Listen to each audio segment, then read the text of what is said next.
আল্লাহর কোন বান্দা যদি কোনো গুনাহ, ইমানদার নাফরমান যদি লাগাতার গুনাহ চলতে থাকে, একটা গুনাহ টানা করতে থাকে, তো আল্লাহ তারে 3টা সাংঘাতিক শাস্তি দেয়। কথা বুঝছেননি আমার? মানে এক তো হলো আমার গুনাহ হয়ে গেছে, আমি ছেড়ে দিছি, আবার সাথে সাথে ভুল হয়ে গেছে। আরেকটা হলো গুনাহই আমার জিন্দেগি, আমি গুনাহটাকে, আল্লাহর এই নাফরমানিটাকে আমার জীবনের সাথে মিশিয়ে ফেলছি। এটাই আমার ধারাবাহিক 10 বছর, 5 বছর, 20 বছর, 6 মাস আমি একই রকম নাফরমানি করছি। এরকম যদি করো হয়, আল্লাহ যখন অসন্তুষ্ট হয়, ভাই ছেলেরা তোমরাও শোনো, আল্লাহ তখন তাকে 3টা সাংঘাতিক শাস্তি দেয়। কি কি? 1 নাম্বার, আদাল্লাহুল্লাহ, আল্লাহ তখন নিজে নারাজ হয়ে আল্লাহই তাকে পথভ্রষ্ট, গোমরা করে দেয়। যা, ঠিক আছে বান্দা, আজ 6 মাস আমাকে মনে পড়লো না, আজ 6 বছর আমাকে মনে পড়লো না, আজ 20 বছর এক টানা এই গুনাহ করছো, ছাড়তে পারলা না, ঠিক আছে, লম্বা সময় আজকে আমি সিদ্ধান্ত নিলাম, তুমি বান্দা আদাল্লাহুল্লাহ, আমি তোমাকে গোমরা করে দিলাম, জান্নাতের রাস্তা থেকে সরায় দিলাম, যা নাফরমান, এবার তুই যেদিকে মন চায় যা। এটা আল্লাহ করে। 2, ওয়া খাতামা আলা সামঈহি ওয়া কলবি, কোরআনের আয়াত।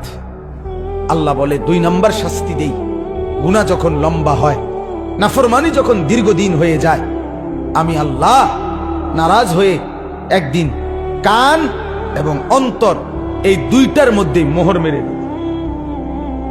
ওয়া খাতামা আলা সামঈহি ওয়া কলবি, কানে এবং অন্তরে আল্লাহ বলেন আমি মোহর মেরে দিই। অর্থাৎ তখন আর এই কান হকের কোনো কথা, আখিরাতের কোনো কথা শুনে না। এই অন্তর আল্লাহ, পরকাল, আখিরাত, মৃত্যু পরবর্তী মিজান, হাসর নসর কিছুই আর এই অন্তর বোঝে না, মোহর মেরে দেয়, একবারে সিল মেরে দেয়। 3, ওয়াজআলা আলা বাসারিহি গিশাওয়া, আল্লাহ বলে আমার নাফরমানি যখন বেড়ে যায়, আমি 3 নম্বরে চোখের সামনে পর্দা ফেলে দেই।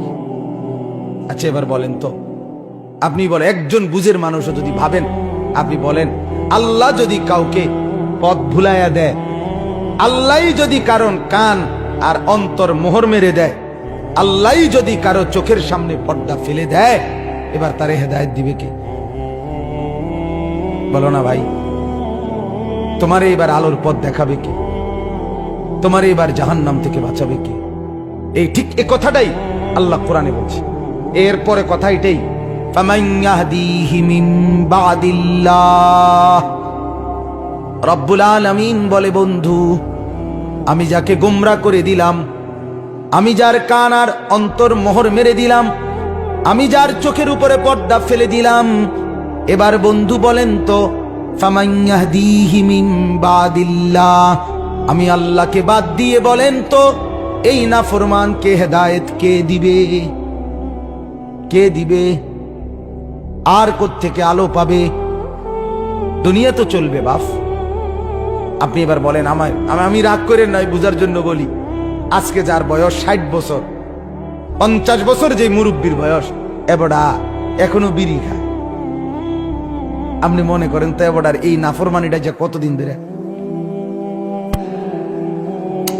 কথাটা বলেন,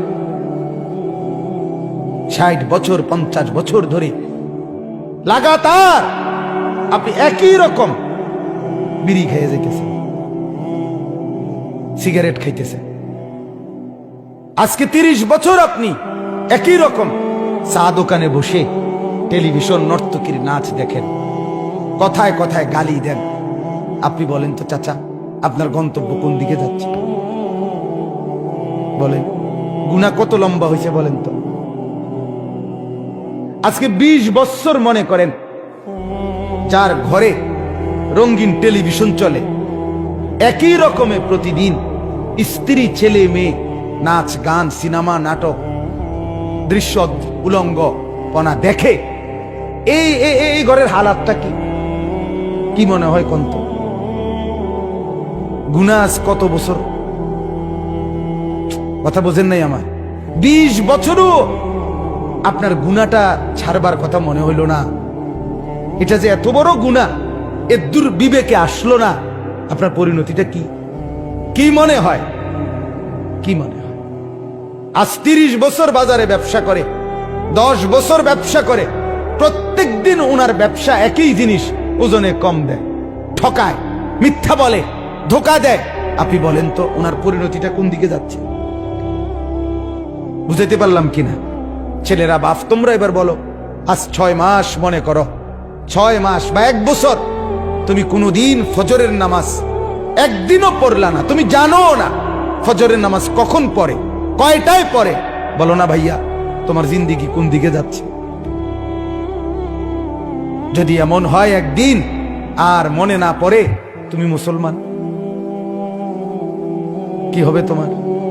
দুনিয়া দুনিয়া চলবে, বাপ, বাত আটকাইবে না, খানা দানা বন্ধ হবে না, বিয়ে শাদিও বন্ধ হবে না, বাচ্চা কাচ্চাও হইব, পেশাব পায়খানাও চলব, ঘুমও আসবে। আখেরাত এগুলো তো আল্লাহ তাআলা, বাপ, এগুলো তো আল্লাহ কুত্তারও দেন। কুত্তাও তো খায়, কুত্তাও তো ঘুমায়, কুত্তাও তো পেশাব পায়খানা করে, কুত্তারও যৌন চাহিদা পূরণ হয়, কুত্তারও বাচ্চা কাচ্চা হয়, হয় না? মা কথা কয় না তো? তুমি আলাদা? আলাদা কি বলো ভাইয়া? হ্যাঁ, এজন্য বাপ, একজন হলে একজনই ভাবো, একজনই ভাবো, সবাই ভাববে না। আল্লাহ কোরআনেই বলছে অধিকাংশ গাফেল, অধিকাংশ গাফেলই থাকবে। ইবলিস আল্লাহকে বলছে, আল্লাহ আমারে তাড়াইয়া দিলেন, যাইতেছি গা, তবে মনে রাখেন আপনার বান্দার ডানে বামে সামনে পিছনে চতুর্দিক থেকে আমি গুনার কুমন্ত্রণা তাকে দেব, ফলে আপনার বেশিরভাগ বান্দা আপনার অনুগত পাবেন না। ওয়ালা তাজিদু আকসারাহুম শাকিরিন, বেশিরভাগ পাবেন না। এ তো আগের কথা, আল্লাহ কাছে ইবলিস বলে রাখছে। কিন্তু একজনই ভাবেন। আপনি বলেন না আপনার ছেলের গতি কোন দিকে? আমি কিছুদিন আগে চাচা এক জায়গায় মাহফিলে গেছি, এক জেলায়, আমি নাম বলতেছি না। ওনাদের বাবা, কথা শুনেন, 6 সন্তান, ওনাদের বাবা ওই জেলার শ্রেষ্ঠ আলেম ছিলেন, বড় মাদ্রাসার প্রতিষ্ঠাতা। ওই মাদ্রাসার মাহফিলে গেছে, 6 ছেলেই লন্ডন থাকে, তার মধ্যে 4 জন দেশে আসছে ওই মাহফিল উপলক্ষে। 4 জনের চেহারার দিকে আমি তাকাইয়া দেখলাম, একজনের চেহারা তো ন্যূনতম কোনো দাড়ি নেই, এবং শার্ট প্যান্ট এভাবে পরা, আজকে মাহফিল উপলক্ষে মনে হয় যেন নতুন করে শেভ করছে, স্পেশাল শেভ দিছে। কথা বুঝছেন? আহা, আপনি বলেন তো, আপনি ভাবেন তো, এই বাবার ছেলেরা যদি এভাবে ইসলাম ভুলে যায়, এদের সন্তান, কথা বোঝেন নাই আমার, এদের পরবর্তী জেনারেশন, এর পরের জেনারেশন আর চিনবে ইসলাম? 50 বছর পরে কি হইতে পারে?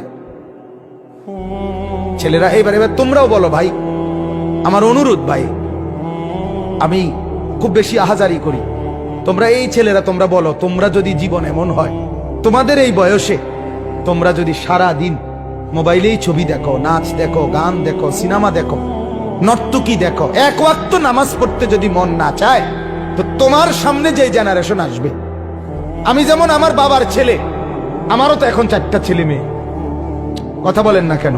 তো তোমার সামনে তো চিরেই আগামী 20 বছর পরে, আগামী 30 বছর পরে তোমরাও ছেলেরা, তোমাদেরও তো জেনারেশন আসবে। আল্লাহ চাহে তো তোমরাও তো বিয়ে করবে, তোমরাও তো ইনশাআল্লাহ সন্তানের বাবা হবে। তুমি ভাবো তো, তোমার আখলাক যদি এমন হয়, তো তোমার সন্তানটা কি করবে তখন? তুমি বাবা হয়ে যদি কোনদিন ফজরের নামাজ না পড়ো, ও তো চিনবেই না নামাজ, ও তো আখেরাত চিনবেই না, ও তো পরকাল চিনবেই না, ও তো আল্লাহ চিনবেই না। এজন্য দয়া করো, দয়া করেন বাবারা, আপনাদেরকেও বলি, আপনি আপনার ছেলের দিকে নজর দেন, মেয়ের দিকে নজর দেন, স্ত্রীর দিকে নজর দেন, এটা জিম্মাদারি। ফালিযালিকা ফাদউ, দাওয়াত দেন, আল্লাহর দিকে দাওয়াত দেন, তাহলে নিজের স্ত্রী, নিজের ছেলে, নিজের মেয়ে, নিজের পাড়া, নিজের মহল্লা, নিজের এলাকা, এক উম্মতের দায়িত্ব আমাদের তো শুধু এতটুকুও না, সারা পৃথিবী দাওয়াত দেওয়া, সমস্ত মানুষকে আল্লাহর দিকে ডাকা, এটাই আমাদের জিম্মাদারি। সেই ব্যাপক দায়িত্ব আমাদের, সেখানে আমরা কিছুই না করলে আল্লাহর কাছে কি জবাব দিব বলে?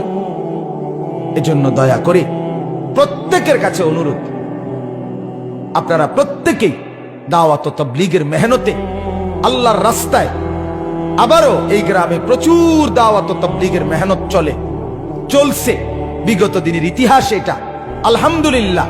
আমরা অনুরোধ করব আপনাদের এই ঐতিহ্য দাওয়াত ও তাবলীগের এই মেহনত আপনারা আগামী দিনেও চালু রাখবেন, বলেন ইনশাআল্লাহ। আপনাদের এই ছেলেগুলোকে প্রত্যেকটাকে দাওয়াত ও তাবলীগের সাথীদের সাথে জুড়ায় দেন, আল্লাহর দ্বীনের পথ ধরায় দেন। তবে শুধু খেয়াল করেন এতটুকু, দেখবেন ইনশাআল্লাহ এদের চেহারা বদলে যাবে, এদের আখলাক বদলে যাবে। এরা মুসলমান, এদের বাবা মুসলমান, এদের মা মুসলমান।